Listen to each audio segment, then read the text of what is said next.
Quem pintou o mundo, quem escolheu a cor, fez o sol amarelo, pôs o verde na floresta e o vermelho em uma flor.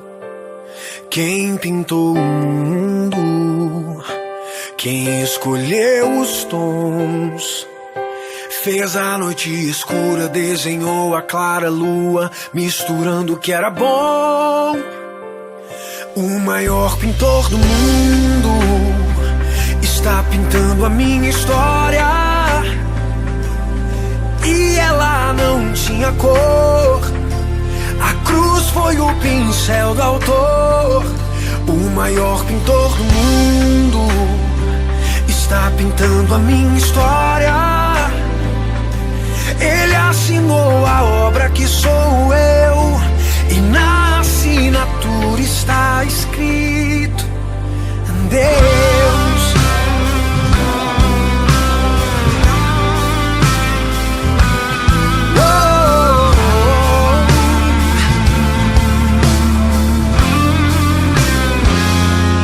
Quem pintou o mundo, quem escolheu a cor, fez o sol amarelo, pôs o verde na floresta e o vermelho em uma flor.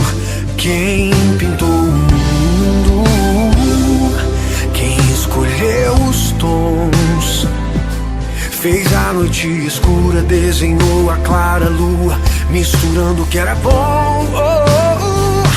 O maior pintor do mundo está pintando a minha história,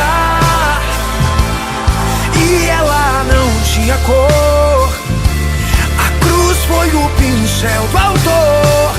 O maior pintor do